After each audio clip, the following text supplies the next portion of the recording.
Just need some tea. I need some serious liquid courage today. This is so not easy for me to share with you. This is a journey of my time in Detroit, Michigan. I was there for about a year.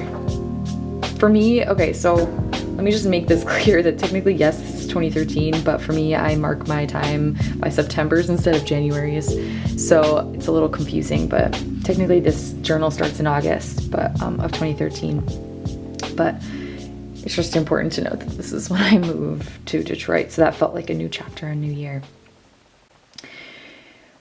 I just want to make a disclaimer. This is so hard for me to film. This year was really tough. So please be patient with me as the closer the journals get to my current life. Man, it's just getting harder to share. So this book, I started off with my life goals. I have no idea. I was trying to figure out what this is, like BBW. I have no idea what that is. But a couple of my goals at the time. So make a book draft of a book or zine. This was before NaNoWriMo, actually. Make a yoga business. Contact Rich Shapiro. I loved his book. Feel comfortable teaching yoga. Fix my computer.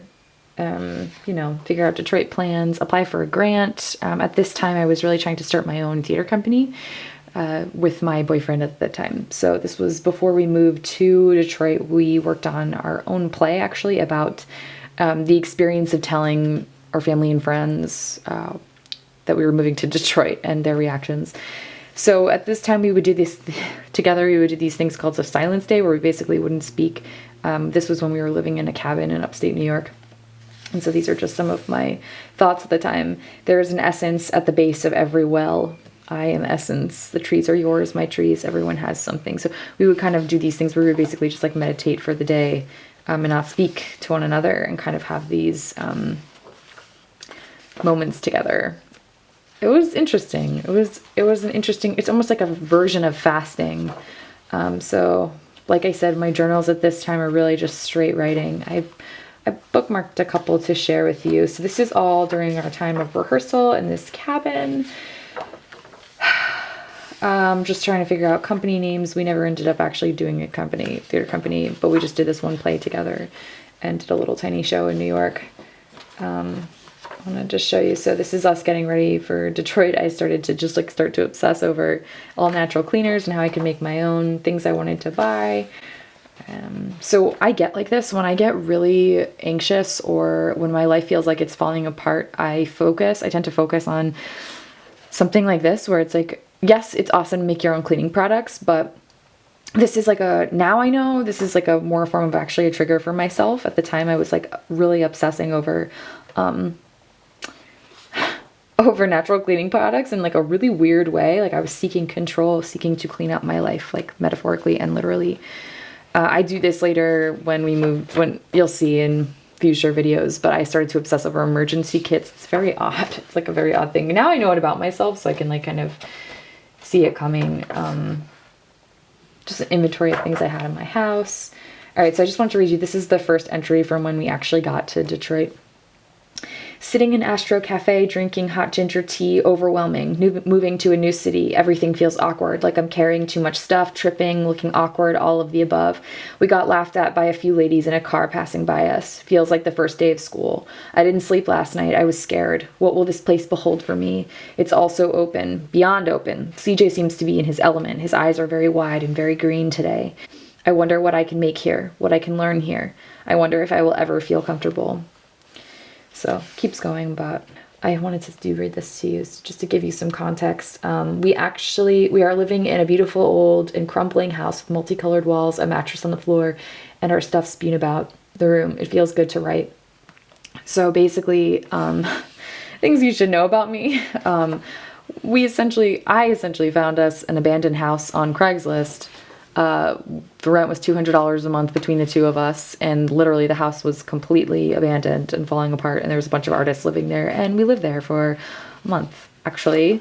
So I am bold. I'm a bold person, and I was really taking risks at this time in my life. I'm going to read you this. If I could write a book that could take me out of this world and into a new one, I would do it.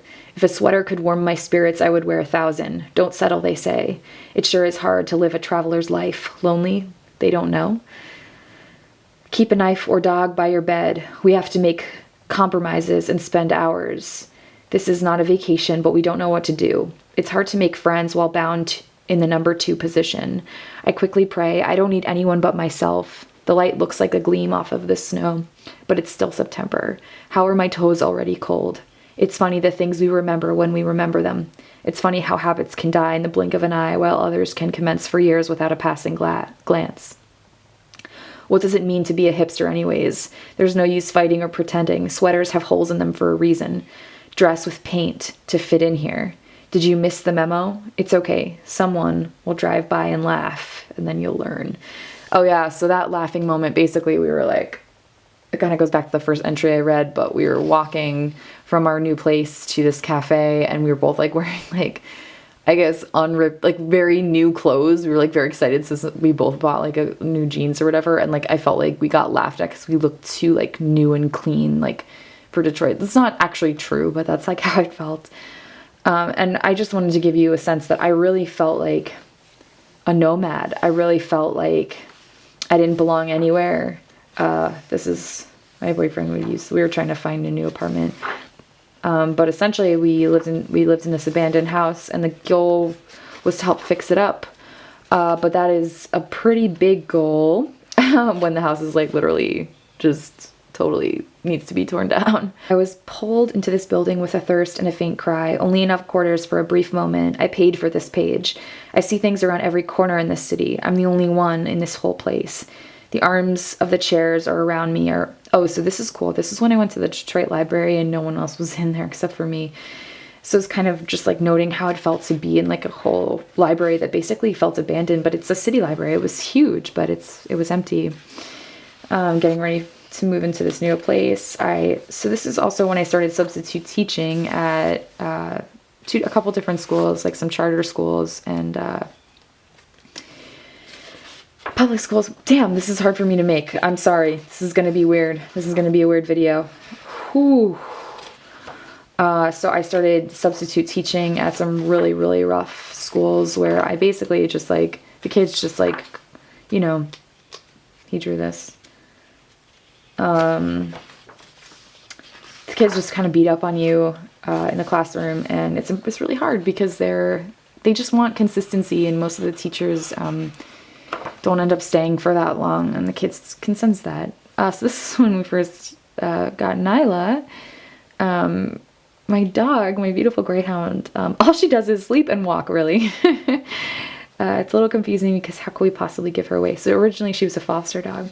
I can't stop staring at her. Vita, Dolce Vita was her name yesterday. You know what I mean? So it's just recalling the experience of getting her, and that was a really magical moment. But the reality is, guys, I was really, really depressed when I was living in Detroit.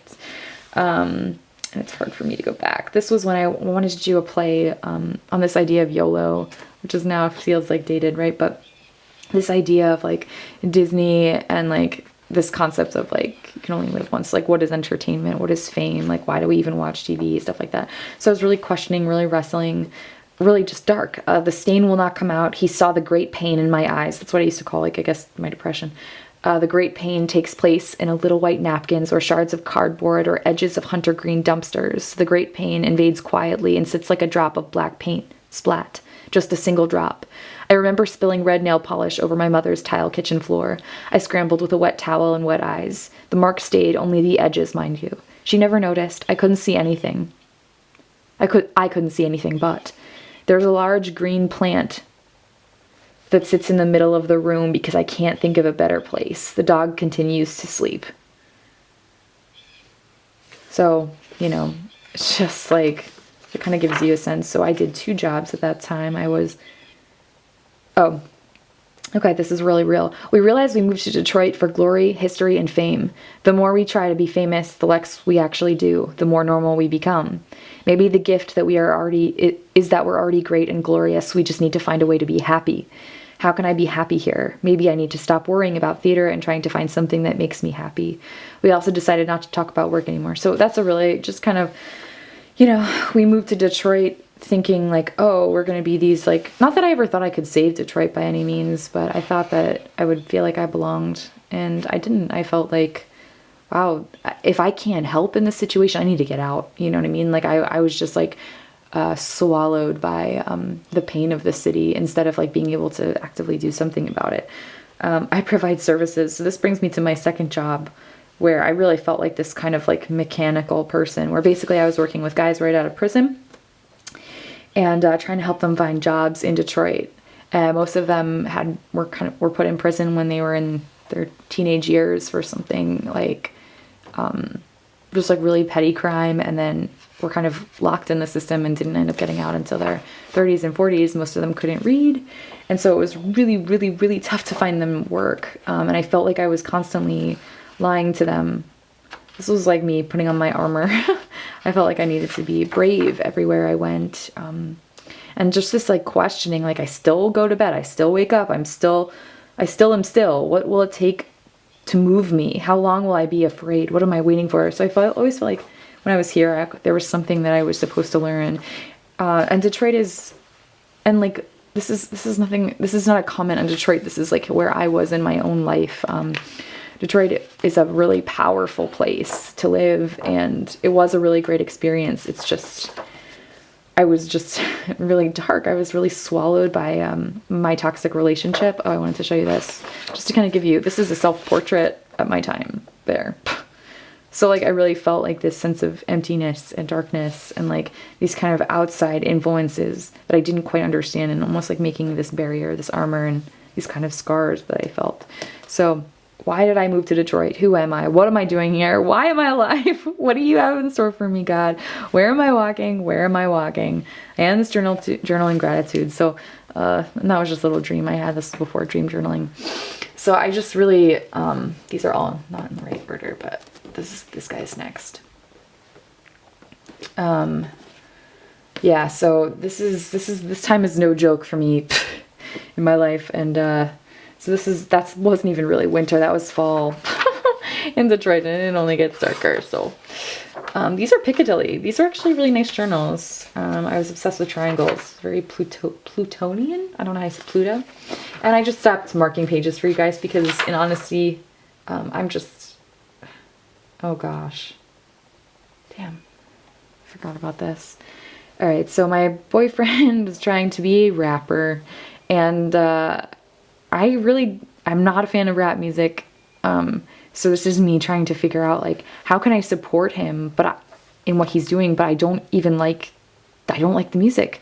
And we had just watched 8 Mile. I watched 8 Mile for the first time together with him, and it was really like, okay, rap music sucks. It's dirty and it's poison. It comes from a negative energy. Pit bulls fighting. It's unbelievably sexist, comparing women to cars, money, commodity. Glorifies the American dream of rags to riches. Started as a way to battle each other. It's unnecessary cursing. All these things about 8 Mile. And like, okay, so he believes, like, he wants to do it differently. This is the culture of his art form. Why does he always have to defend the other underdog? People don't like his music because it's not about like sex and drugs and whatever. Damn. So, oh, this was me. Okay, me. I'm sensitive, easily influenced. Change her thinking to positive, passionate. So this was like all manifesting. Mushy, confused. My brain right now. Crossing bridges in the middle of winter with the remainder of a soft kiss upon my nose and the secret caverns in my neck. I know he's watching me leave. So, oh, this is cute. Currently listening, I can hear blowing faint of the heat from the ceiling, a slight high-pitched noise. The sound of my sweater moving across the page echoes down the hall. Eating. Nothing, just finished peanut butter and quesadilla. Reminiscent of the flavor.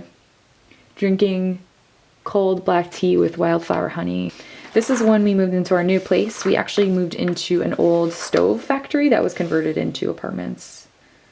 I don't talk at work. Get paid $12 an hour to crochet and write about me. Sounds groovy. Sounds like a mighty fine pudding. I don't mind the silence in the walls. There are no sounds where I work at church. So when I worked with these guys out of prison, and like I said, it kind of came and went. Social change, cultural change. So it's really just like kind of working through this. I don't know. I feel like this is such a depressing video. I'm so sorry. But this is part of the journey, right? I had birds too at this time. I had parakeets. Morning routine, my strengths. I was really just, I was like in it, really trying to figure out what I'm doing. Felt pretty tonight yet still insecure. I'm a bit jealous of CJ because he made a video and already has 100 views. I used to make his videos for him, for his rap. So that's, I basically just like let myself live in the shadow of this person because I was insecure and I was really scared of this transition out of college. And I really, at this time, was really providing for both of us as a couple so he could do music, which was not a good idea, everyone. It created a lot of actual resentment in our relationship. And guys, it's just, Winter Song. I was obsessed with Winter Song at that time. Oh yeah, this is a cool short story. This is really just like winter hibernation. Things, wow, oh my gosh, things I want to do in my life in no particular order. Write a book, get married, have a baby, go to India, tour America in my car, make new evolution of theater, learn how to garden, make a quilt, make a rug, become a pottery queen, ooh, sell crafts, live somewhere hot, adopt a child, enjoy my routine, help Detroit, journal every day, make a difference in someone's life.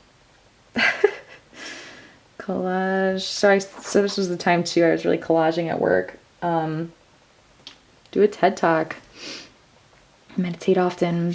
My hands burn, they crunch towards, oh, this was also because I was crocheting. I was getting some serious carpal tunnel. Lots of just like winter introspection, poetry times. All just straight writing. I don't know, we really did not hang out with anyone else. We didn't make many friends. That was also part of the problem, you know. My routine, right, every morning. I go into this cafe every Monday, grocery shopping. I was trying to just like, I was doing Blogilates a lot too at this time. I was trying to just like grasp hold of my life and like create purpose for myself because I felt just so lost. This was such a nomadic period of my life. And this one is really cool. I'm not really going to read this all to you guys, but it's basically a character journal. So this was like the beginnings of a story. I don't know. I don't remember her at all. So it's like I just pretended that this was her journal. I don't mind the snow because it covers things up. So this is what I would call a character journal. I've never done anything since. It was fun. I really like this, but I should do something like this again. The splitting of the thicket in two by her death. Oh boy. This is some emo stuff right here. Oh no, the sun is gone. She lost her wings like the sky, who can't flee to the earth. I don't know. See, I was really in a weird life place, okay, everyone? This is dark times. Oh my God. Okay, so then this is next. So this is February. So I actually wanted to get this as a tattoo. This is also like this ring is where I would always put my teacup right on top.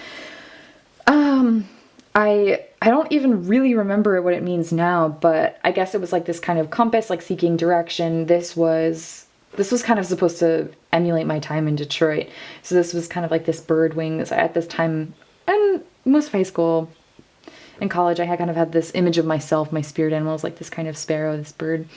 For the record, now I definitely more identify with hawks. Like I am more of a, this is like a very meek period in my life where I was really like letting myself in the shadow of someone else, like I said. So, but this is kind of like this direction, almost like this kind of compass, like seeking, where the hell am I going, right? Waves, this is really like the Detroit River, this sense of water was really important. We live right on the water in our actual place after we moved out of the abandoned house. And then this is kind of like this echo. So the nonprofit I work for with the guys out of prison, it was called Echo. And I really felt like that's also very indicative of my time in Detroit, this way that I was calling out. All these journals are like this outcry to this higher power saying like, why am I here? Why am I hurting? What is going on? And I don't remember what this means at all, this little thing. But I didn't get this as a tattoo. I was going to, but then like Detroit ended up being really, really painful for me. And we actually ended up leaving early because of my like sadness. And I didn't want this tattoo at the end of the day. And I'm glad I didn't get it. I mean, it's beautiful, but I don't know.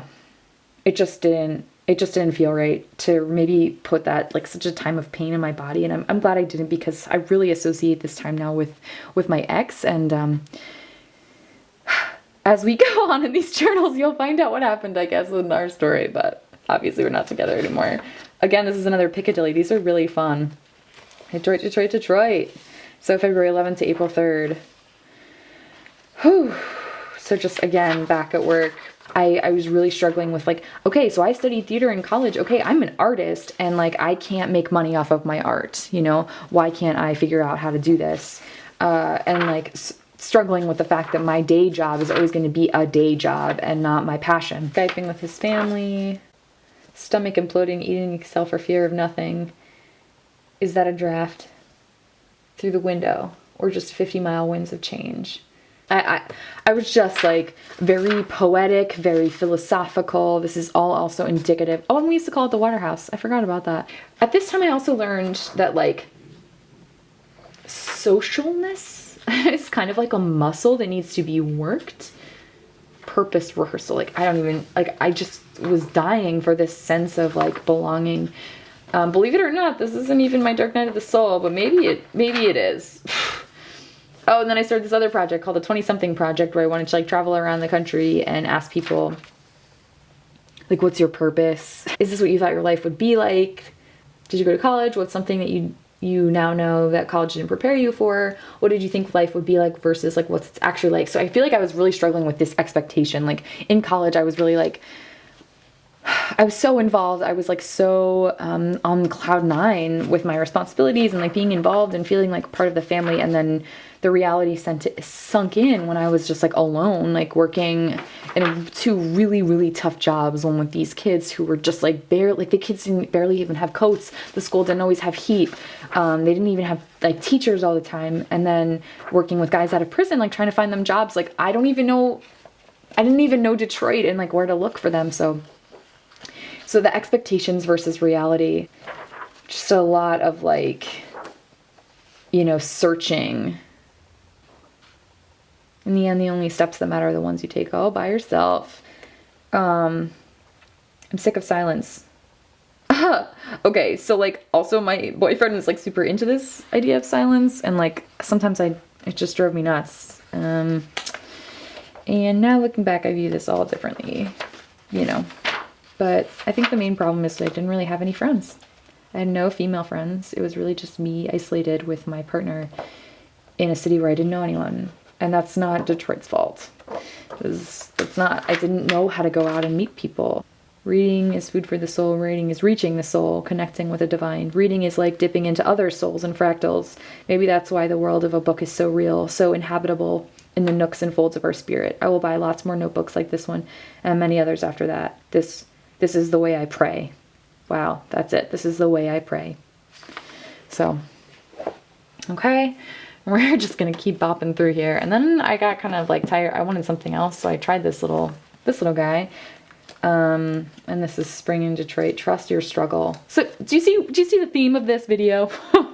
This is pretty much sums it up. Like, I had to trust that, like, I was going somewhere with this. I did not like this journal. This felt too junky, and I can't even read it. Car is a mess. Morgan's 14, my little sister. I feel like a lot of my entries about him. How does an ancient restless soul eventually rest? Tell me. I'm learning. I'm so tired. So it's like just this tired. Hello, I'm alive again today and I'm glad for it. Okay, that's good. I will survive this. It's hard on CJ. So again, this is just like, I would carry this around with me at work and write, because in between, like, clients or in between classes of substitute teaching, I'm like, I don't know, why does he have to like rap music? Ugh. Just really dark, cold days. So to kind of plan my leaving, and like how we're gonna do this. My last day at work. And then basically we started to leave. Some of it is just so, like, you know, mundane. I didn't even end up finishing this. Again, yeah, practicing this tattoo. Thought I was gonna do it. And then this last guy, we basically moved back to the cabin where we started all these in upstate New York. I really like this journal. This was a dense one though. I got this actually at Marshall's like years and years earlier when I was in high school and never used it. It's from Brush Dance. I'll include info below. I'm not sure if any of these people still make it. But I just want to show you guys, really cute cover page. But this little thing is this map of me that I really remember liking this a lot when I made it. So writing feels like rocks and keys. It's stability. I need for recognition. I still had this like quest for fame and external validation. Tea helps me breathe, also like rock and keys, stability. Then trees and flowers make me happy. Night, moon, and stars over the ocean. It's me at my most magical. And there's this honesty factor that I still really have and this sense of searching. And then going to like, I want to be special. This was, I really let go of this since, but this is really all part of the journey, you know? Hardworking, desire for self-love, change the world. Internet, things running and wasting time, hard on myself, self-hate. But like I said, this was a really dark time, you guys. It was really weird for me to be sharing all of this with you, but so this was really dense. Oh my god, I really just needed to write at this time. This is when we were basically doing nothing in a cabin for a couple of months, not working, just processing Detroit, processing this pain, processing and just healing essentially from that year. Whoa.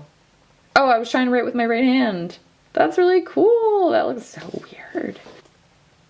Changing my definitions of success. What does it feel like to be in your 20s? All the energy and nothing to do with it.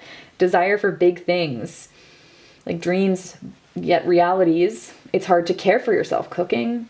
A general sense of lost. What do I do? What am I going to do with my time? Who am I? Who do I want to be? How do I make myself happy? What makes me happy? I'm scared to waste time, but maybe I should just hang out with my friends or distract myself, which makes me feel like shit. Can't see past 1 or 2 years. It's weird, this marriage, family, kids pressure. Stupid jobs. Missing being a kid and a teenager.